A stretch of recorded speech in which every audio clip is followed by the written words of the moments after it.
The first rodeo ever documented was really nothing but a wild horse ride. It was in what was then known as San Antonio de Bejar in Texas. And according to the diary of the old lady that wrote it, the fourth place went to a American military man.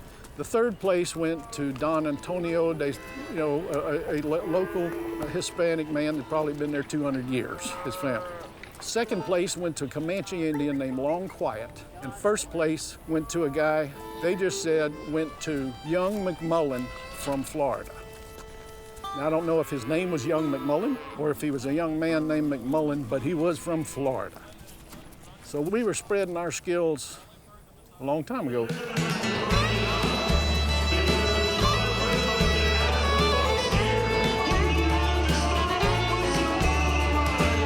A rodeo can be one performances, it can be over 20 performances, and all the performances count for the prize money at the end of the rodeo. You can always count who the winner is by the money in any game. At a typical PRSA rodeo, pro rodeo, you'll have bareback riding, tie-down roping, steer wrestling, saddle bronc riding, team roping, gold barrel racing, and of course bull riding. The Davie rodeo, I think, is 76 years old, and of course Arcadia and Kissimmee, and those rodeos are about the same age, so rodeo goes back a long ways in the state of Florida. Since 1986, altogether between Five Star and Weekley Brothers Davie Pro Rodeo, we have done over 300 pro rodeos, this in Davie, which is far more than any other town in Florida and mostly any place else.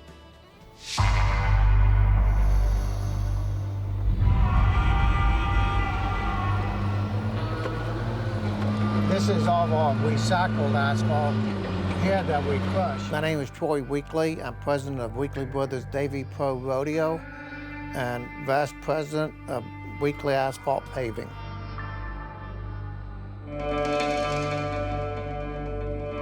One of my dad's friends, Dick Griffin, that he worked with in the paving business, invited us to come to Davie for the Orange Blossom Festival Rodeo. And from that day, when we was going home to Miami, we told my dad that we wanted to move to Davie and be cowboys. Davie Pro Rodeo, we still raise bulls and compete with them at the rodeos. We take them to the rodeos for the contestants to compete on.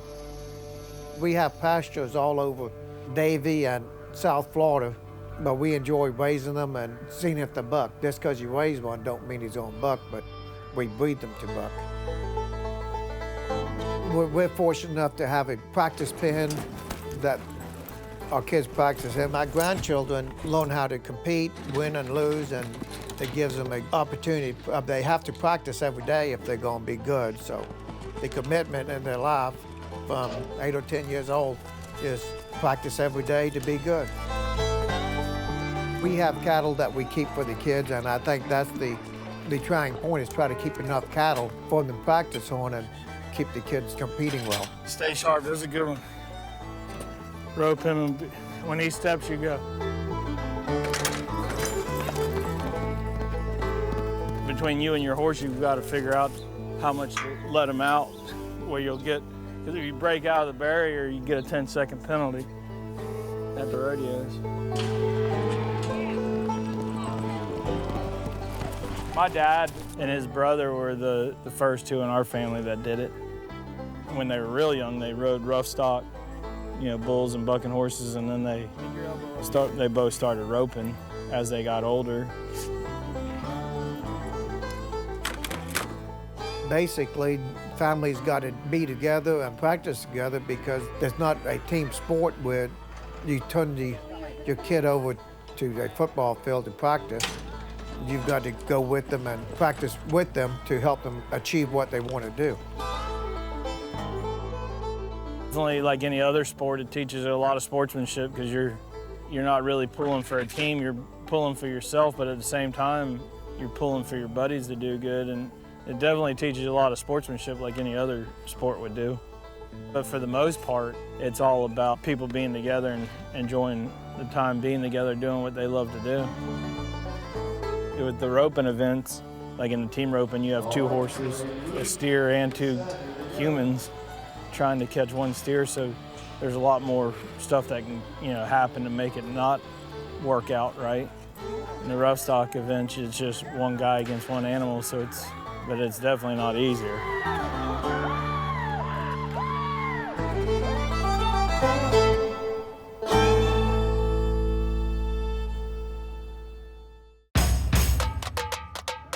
Oi, meu nome é Marquis, eu tenho 15 anos, eu sou competidor de montaria em touros. All of my family comes from Brazil. I was the first one ever born here in America. America, baby. In Brazil, it's pretty hard to live over there. They're using whatever they can to get on bulls, and here in America, we're so blessed that we can go online or at a store or something and buy us a helmet or buy us a boots to get on bulls. One day they'll probably be at the top with me if I'm ever at the top, and knowing that maybe one day they'll become just as good as these pro riders, it kind of puts a smile on my face. Nowadays, social media is so big that people really look on how many followers you have. It affects you a lot. I can also keep track of all my buddies, and it's like we're all riding together, but it's through a phone. Jeff, can I do my moonwalk out there? I feel like this generation, it's going to be the best generation rodeo's ever seen, especially in bull riding, We're just so dedicated to the sport, and I feel like we're going to blow rodeo out the water. Everybody's dream in the rodeo world is to be that world champion that everybody knows. Everybody wants to leave their mark, even it from being a bale racer to a roper to a bull rider. Everybody wants to accomplish something big, and to me it's important because once I get to that point, it's kind of like, hey, look, Mom, I made it. I'm famous now, That's a move. Yeah.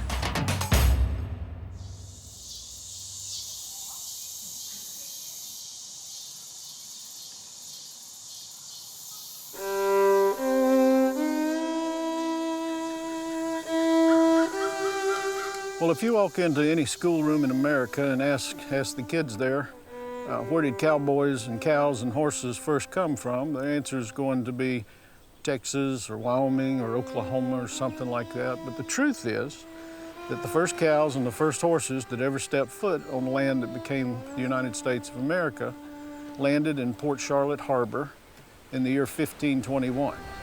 They came with Ponce de Leon, who didn't stay long because the Calusa Indians who inhabited that area were a pretty rough bunch of boys and girls, and they weren't looking for any kind of new neighbors.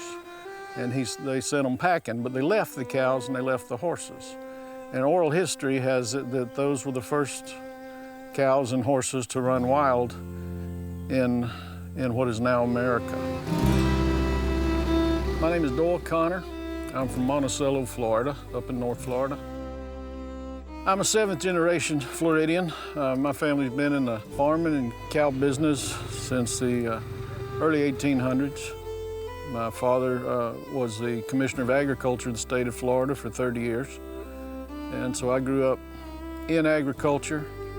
And one thing he did is expose me to many things in life, but more than anything else, he gave me a love for Florida, her people, and her history. The biggest Spanish ranchero in Florida was right in this area. It was the Rancho de la Chua.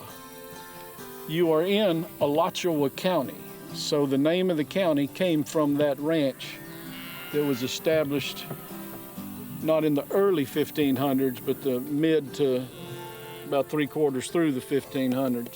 This is not only the breed, but the place right here.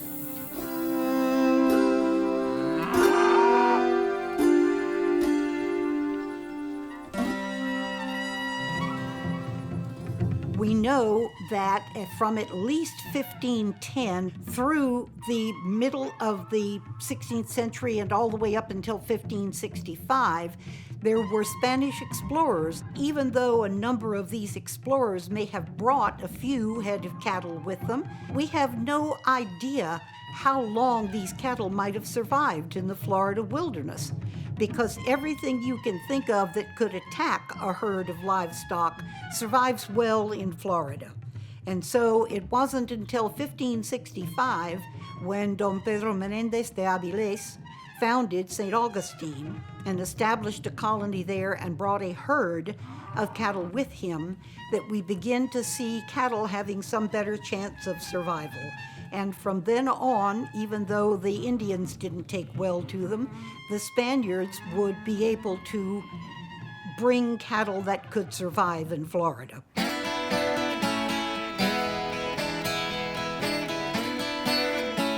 Arcadia is the host of the oldest and largest rodeo east of the Mississippi, and it is almost 90 years old now. So it goes way back to the days when really all it was a competition between Florida ranches. What we have here, that's really what the Cowboys did in the early days for their sport, their entertainment. Is they would come to town, and they'd only come to town, on the weekends, and they would certainly form competitions between each of the ranchers, because that's really all they had to do. My name is Michael McCammon, and I'm from Greenville, Florida.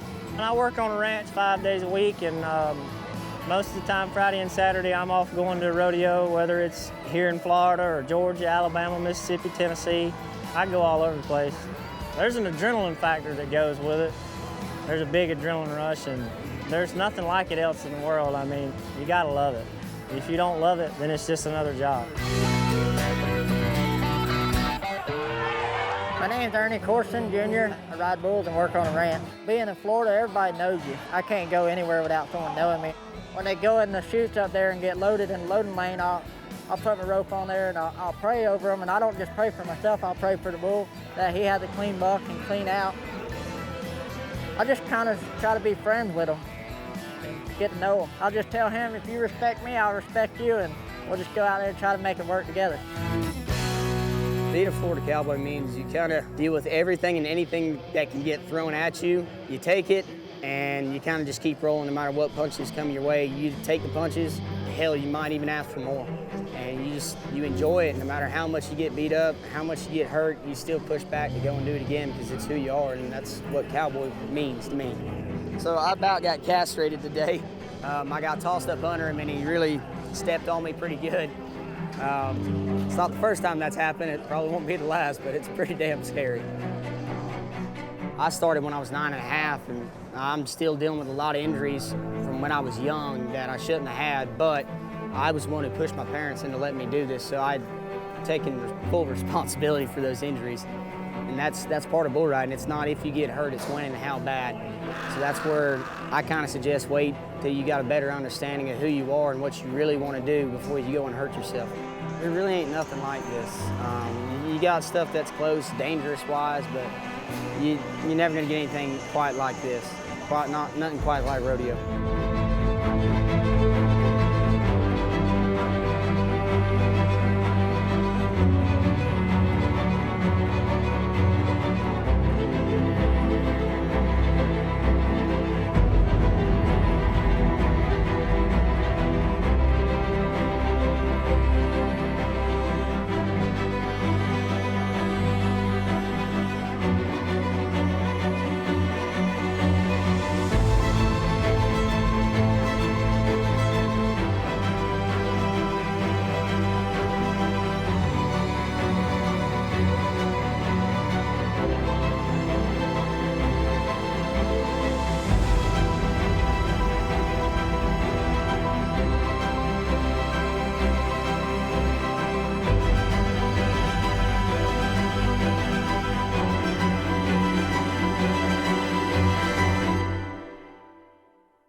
Florida is very humid and very wet and very hot, and the type of cattle that we have here are specially bred to adapt to this high humidity and high heat. And so they're a little bit harder to handle because they're a little more high strung. And so what you see here is probably, and we always brag about it, that obviously we have better cowboys than they do anywhere else because you have to be in order to handle these cattle. Because this is really the starting point of where the cattle came into our country, these were the first places that were developed to raise cattle. And this was actually the headquarters, one of the headquarters for the Like brothers and the Like shipping lines. And they would use this particular area right here when it was open range. They actually built this barn. It was a place for the cowboys to come up when they were driving their cattle across here to go to Punta Rasa. And that's where the boats would be, and they'd load their cattle there, and they'd give them a chest full of gold, and they take the cattle and go to Cuba. It was the Spaniards, of course, who first settled Florida, the first Europeans to settle Florida, and it was the Spaniards who would be here in Florida longer than any other nation, even the United States, has been. And as a consequence, it was the Spaniards in the lower southeast who had the opportunity to interact with the Indians longer and in entirely different ways than the Americans later would, than the English would. We know that the Indians in Florida and the Spaniards were both raising cattle that could be shipped to Cuba and could be sold for money. And they were getting goods from Cuba. There was a very open highway of exchange that was exceedingly important to the survival of Florida, because the Spaniards found out quite early on that Florida did not have many natural resources of its own, such as they had found in New Spain and in parts of South America. No gold, no silver, despite the reports of the 16th century historians and the explorers. And as a consequence, the real value of Florida lay in its proximity to the Atlantic Gulf current, and the current that would take the Spanish treasure ships back to Spain. And so it was very important to maintain this colony in Florida and maintain Spanish dominion over as much of the lower southeast as possible, to keep the English out, to keep the French out from the west, and to keep Florida goods flowing back to Europe.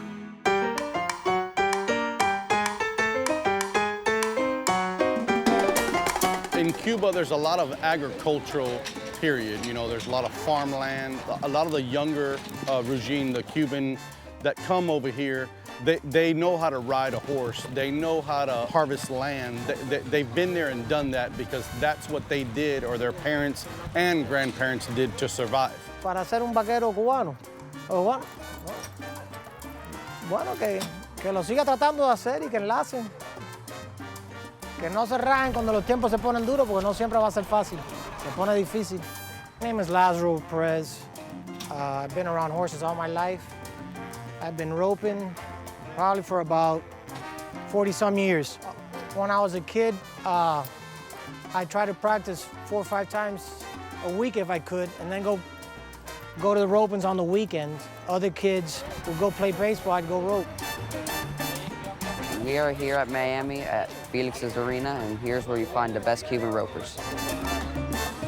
I'm JP Delgado, I'm 13 years old, and I like to do team roping, breakaway, and tie-down roping. I was doing baseball and rodeo at the same time, and it was just too much. It was really tough, so that's why I had to choose one or the other. I choose rodeo, it was more fun. The Cuban or Latin mentality, which is Cuban down here, most of these guys are Cuban, you know, their mentality is all or nothing. They don't have to practice anything. They can do anything. Ride a horse, they can race cars, motorcycles, it don't matter. Whatever it is, these guys can do it. You might get gloves and a baseball bat right here and have a baseball game, and these guys are for blood. They don't, you know, it doesn't matter. 2002, I was a circuit champ of the Southeastern Circuit. I won the team roping there, and then I traveled all the United States. You know, I won some big rodeos, but the actual goal is to make the finals. But when I was growing up, Lazaro's dad had an arena in Hialeah, and we used to ride to it, and that's where I met Lazaro. Lazaro still ropes good, and he was one of the first Spanish guys to really qualify to the circuit finals, and that bringing that Cuban into the Southeastern rodeo world guy. I've won a lot of saddles. I don't know how many, but I started the first saddle that I won, I was 15 years old. You know, you win headstalls, buckles, money, but saddles, quite a few. Jean-Pierre, la yegua está suelta. Jean-Pierre's horse is loose. But the atmosphere here is everybody's, everybody's screaming at everybody, do this, do that. It's more of a, it's not like when you go practice somewhere and everybody's quiet to themselves. The Cuban has that go-get, type of attitude, and that's how, they've always thought that way. Cuban Cowboys are dedicated cowboys.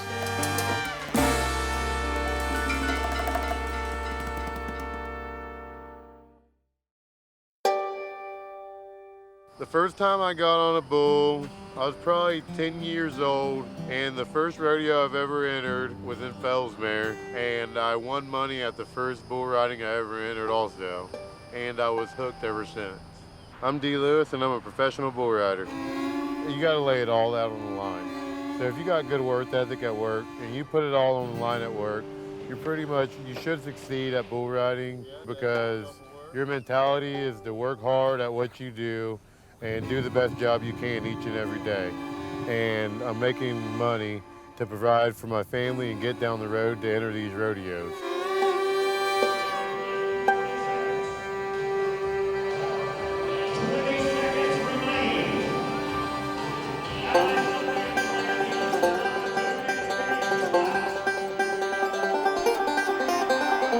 Florida Cowboys are a little different. Florida, you gotta be tough around here. When I'm about to get on a bull, it's almost like the greatest feeling in the world. You feel so free and just like you're living life. Well, being an African-American cowboy, sometimes you think you gotta work a little harder. I haven't been treated any different. There's been a few rodeos where, you hear people talking and it's probably not what you want to hear, but you just take the good with the bad and you just go on and you have fun rodeoing. I've been doing it for 17, almost 18 years now, and I really don't want to think about giving it up anytime soon. I'm still healthy, I'm still making money, and I'm still winning a lot of stuff around here, so it's pretty nice, you know what I mean? I don't think I'm going to give it up anytime soon. All he gets is your hearts and your hands, so give him a little fan power and roll it his way.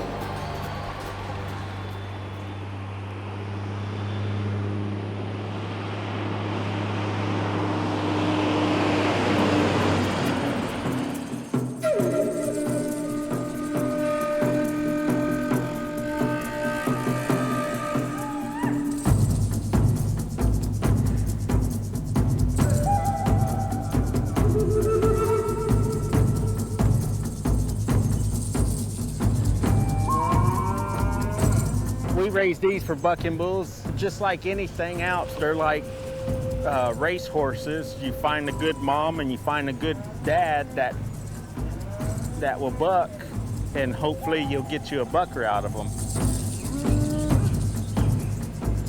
They're amazing animals.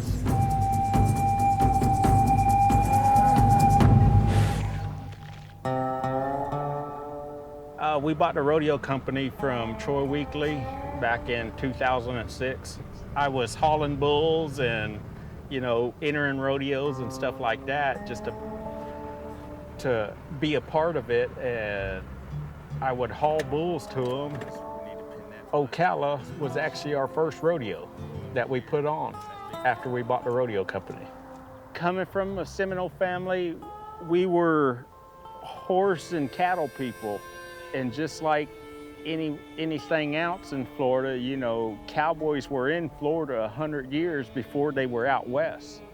The Spanish came to Florida and brought cows, horses, and stuff. So the people here started learning how to do all that, and that's where we come from. And just growing up, our people believe, if anything happens, if you run out of food, you do not eat your horse. That's your way of life. Appaloosas, they're more hardier, they're a tougher breed, and a lot of people don't like them just because of the spots, but Native Americans liked them. They used to call them Appaloosas, and paint horses like him, they used to call them medicine horses. just because they were different. They were set apart from the other ones, and they believed they had more heart to them. My dad actually rodeoed when he was younger and bought cows. So we kind of grew up around horses, cows, and rodeos and stuff. And I just took more to being around rodeos. And when I was about 9, 10 years old, we went to a rodeo here in Brighton growing up. And for some reason, that guy right there, whatever he's doing, that's what I want to do. And it come to be that it was the flank man. You know, when you buck a horse or a bull, he's the one that puts the flank on the animals, and he knows most about them. You know, he tells the rider, you know, he's going to buck out there, 3 jumps, circle around, and come back to the chutes or something. Or like a bull, he tells you they go out there, turn back 3 or 4 spins, jump out of it, go back the other way. He'll be good, you know. And I never knew what it was until I got really understood he was the stock contractor. And that's when it dawned on me, that's what I really want to do. Bullfighters would tell you being hit by a fighting bull and being hit by a rodeo bull is 2 different things. One's like getting hit by a truck, one's getting hit by a freight train. So there's a big difference in there. You just have to watch it, and like most rodeo bulls, they get to learn, and just like dogs, they go out there, they'll buck, they'll look at the clowns, and then go to the outgate, and they're done. Some of them pick it up even faster. They'll buck, hear the whistle, they'll stop, and the guy would jump off, and they'll walk out. And like your younger bulls, they'll go out there, and they'll want to fight with the clowns, hit the barrel, and make a show. And I don't know, myself, I like a bull that will fight, but it's kind of hard to work with them in the back pens. You just got to get them calmed down to where you can handle them. I'm winning. The cattle industry and the Seminole tribe is very strong. I believe that's what keeps us, you know, connected with the land, because when you got cattle, you're always on the land, you're taking care of it. We're more or less stewards, you know, we don't own it, we're just here with the cattle and taking care of them. And the Seminole tribe was at one time number 2 or number 3 in the state of Florida for cattle producing. So we have a very strong history in the cattle influence in Florida.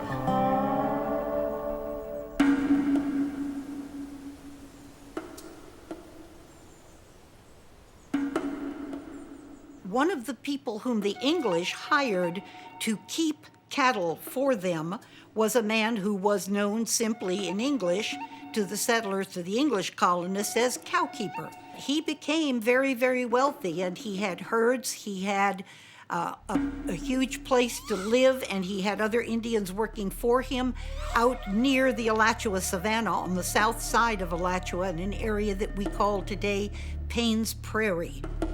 And we know that he was exceedingly successful and made a great deal of money selling cattle, particularly during the British occupation of Florida from 1763 to 1784.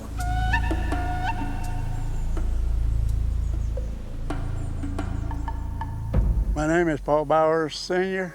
I'm originally from Brighton Reservation by Lake Okeechobee, but I live in Big Cypress. I lived here for about like 40 years in Big Cypress. We have a cow and calf operation, and we raise Brangus cattle. It's a cross from Brahma and Angus. All my life, I enjoyed working with cattle, you know, ever since I was young. And my dad used to own cattle, my uncles and all that. We used to work and help them out.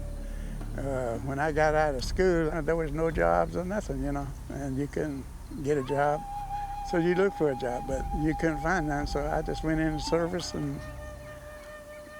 served my time and went to Vietnam, came back, and then when I came back, and then they had a kind of like an opening to own cattle in Big Cypress, so I applied for it and they gave it to me, and this is where I'm at now.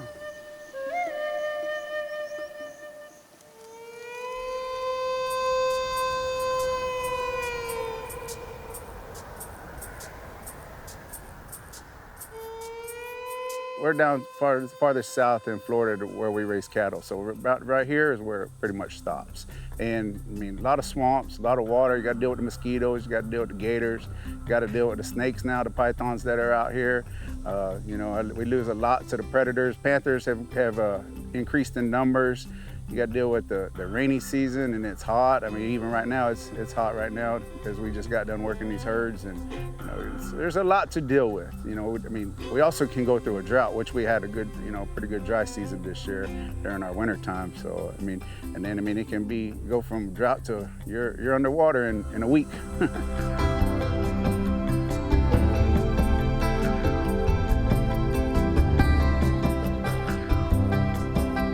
Bring some of them northern horses down here, they can't, you know, it's a different terrain, but also if you take our horses up there, probably won't make it neither.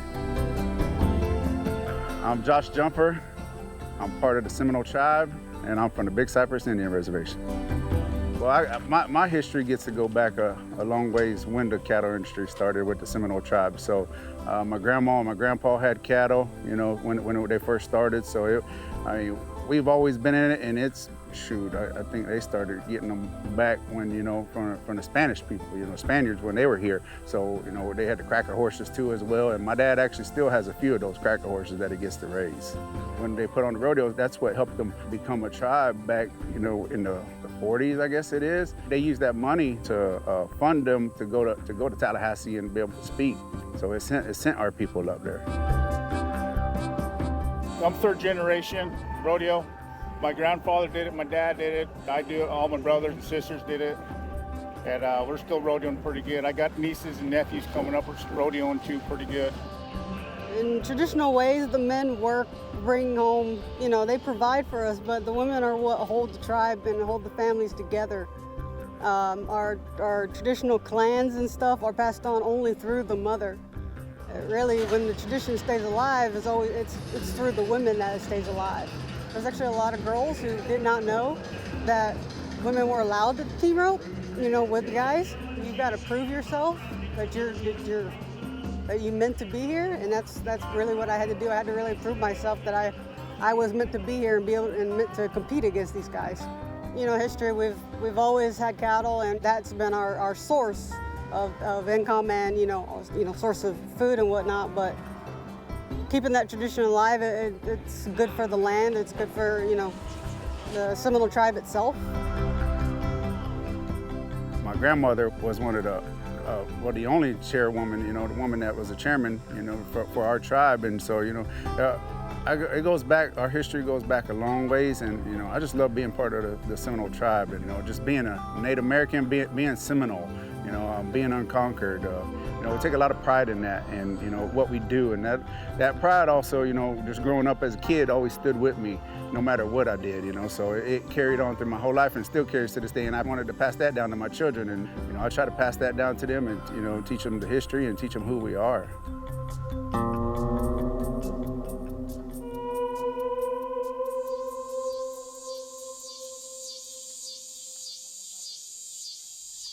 The period following the end of the 3 Seminole Wars of Removal, or as the Indians say, the one long period of attempted Indian removal in Florida, led very quickly into a time of attempted settlement by the new colonists, and particularly the backwoods kind of people who really did not want to be in big towns.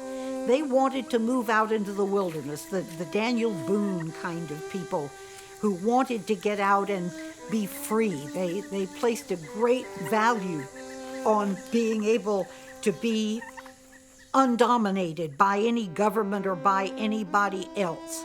And the word cracker came to be applied to them. And there's still argument today about how this word evolved and what it actually meant.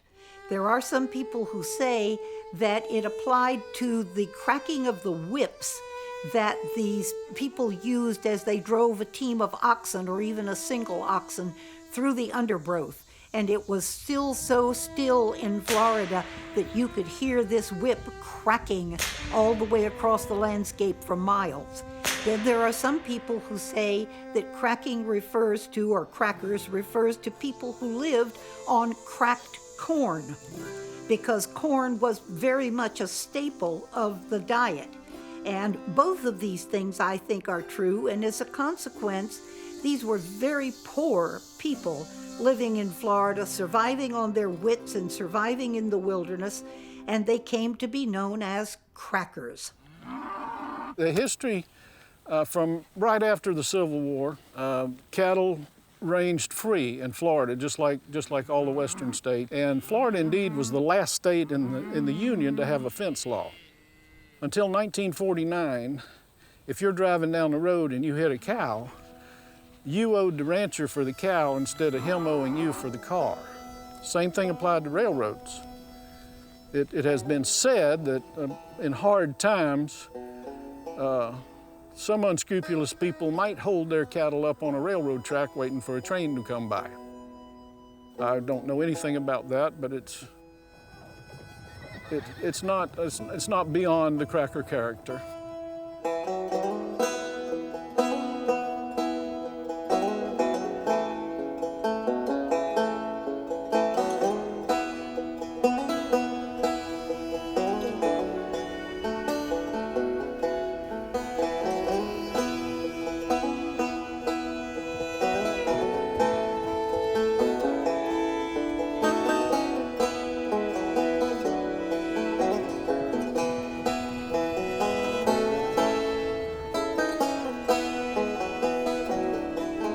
I'm Fritz Brewer, and I'm from Okeechobee, Florida.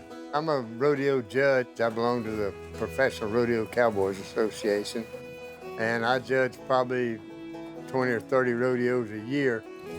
Okeechobee County is the third largest cow-calf producing county in the United States.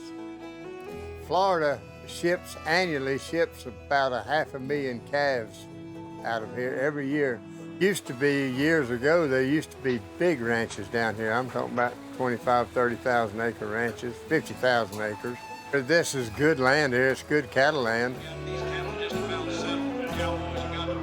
A ranch rodeo is a little different than a regular rodeo because it's mostly amateur guys that just work on these ranches, and it's more ranch type events.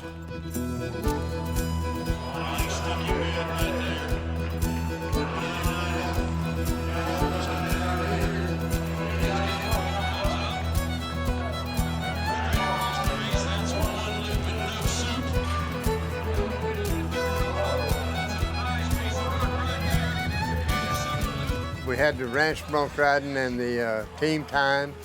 Had team sorting, that's where they ride in the bunch and they have to sort out three in a row in sequence. The cattle are numbered.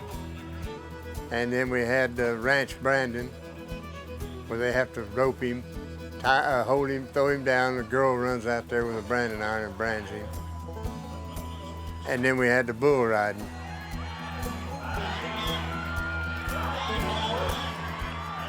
The bronc riders, the horse riders that ride the bucking horses, they come, most of them come from more of a ranch type family. And a lot of the timed event guys come from more of a ranch type atmosphere.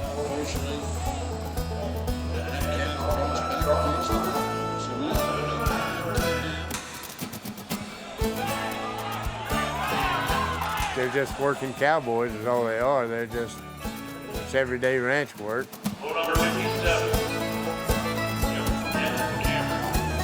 They're a bunch of good people, and they come from all walks of life.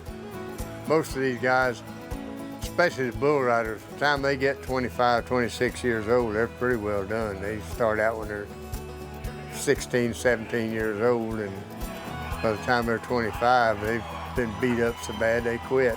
Pretty crazy to get on a bull.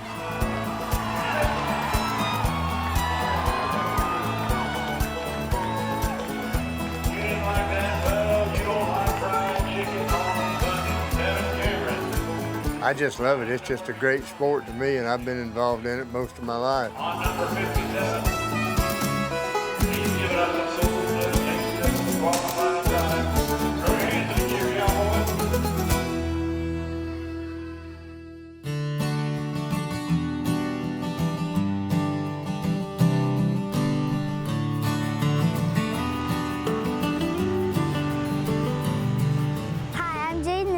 horse Holly, that's my friend Eliana, and her horse Kalua, and we're here at the Stokes and Swamp Ranch today.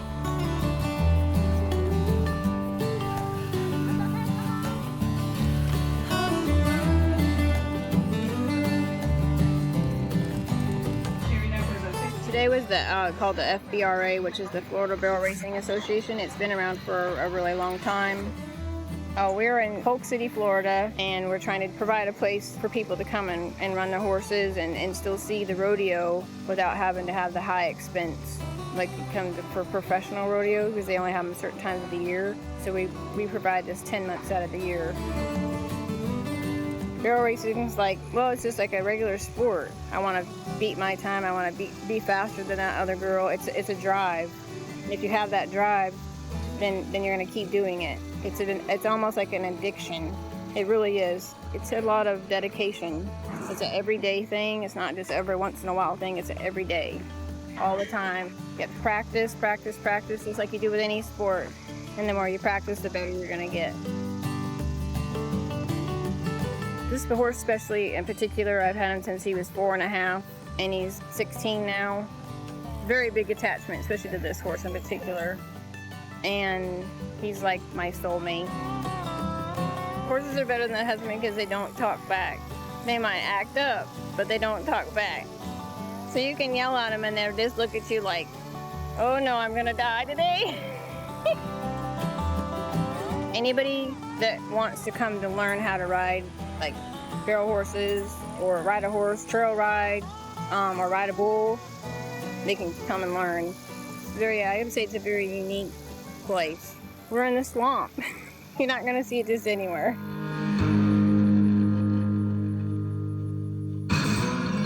At the Green Swamp, there used to be cows out in there, old cracker cows and everything else. And they're pretty nasty cows. You had to have some sure enough real good cowboys to be able to deal with them, because they all worked from horseback, and you had to go out there and you had to get in the swamps with them and deal with them. And a bunch of them had some big old clown stabbers on them, you know. So you get in a swamp with a bunch of trees and everything else, and you happen to throw a big old loop around one, it's not so easy.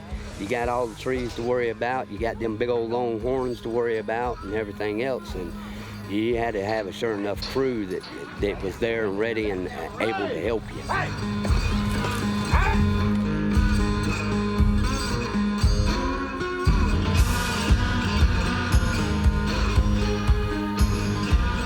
What we do here is we teach the basic fundamentals of how to ride bulls, starting off the ones they can ride, progress to the ones that you compete in the rodeo with. This is the one that they get to learn on.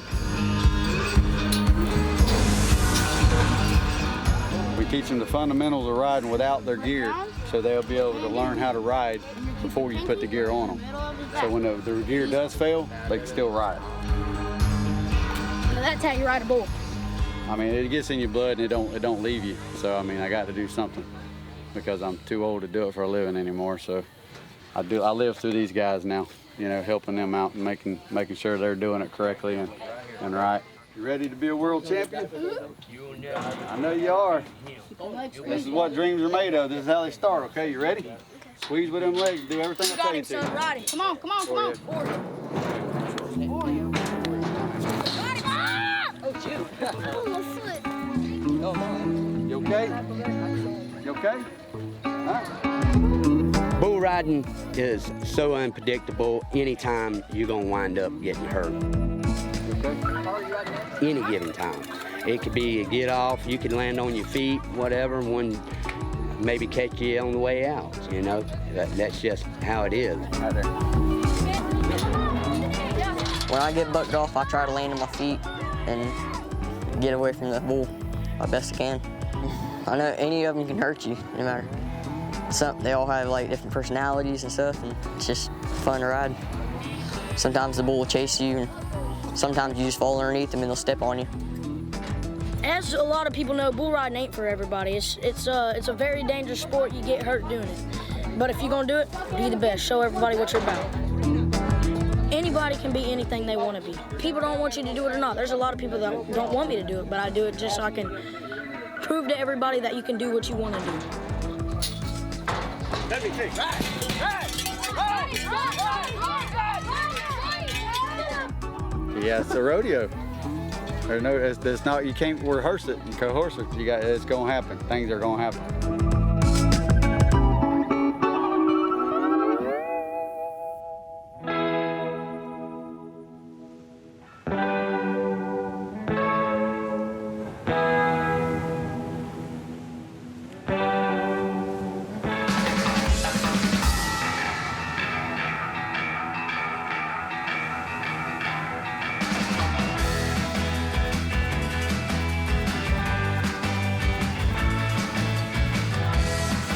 This is Kempfer Cattle Company, and this ranch has been here for about 120 years now, maybe a little longer. Just a commercial cow business. We're in Deer Park, Florida.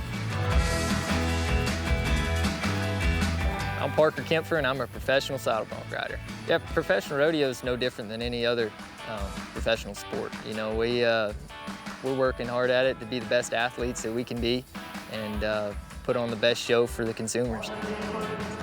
When I crawl over the chute and get on the bucking horse, there's really nothing going on through my head except for I'm trying to dominate that horse and do my job the best that I can.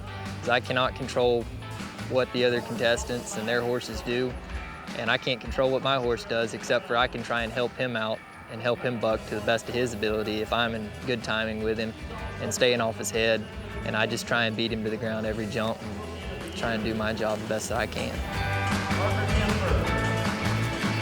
Every now and then you're gonna have a bad day. You gotta shake it off, you don't think about it. Delete the videos, don't watch them more than one time, maybe figure out what you did wrong, and don't look back.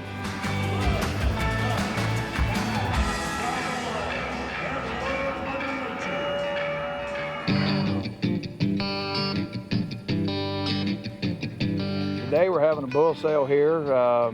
We raise Brahman and Angus bulls that we have in our sale.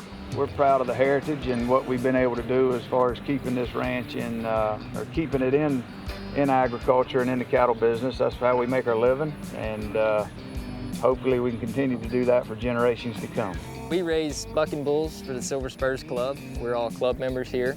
My great-great-grandparents were part of the founding families of the Silver Spurs Club, and we just put on rodeos for Kissimmee and just try and give back to the community and put on a good show for everybody in the time being.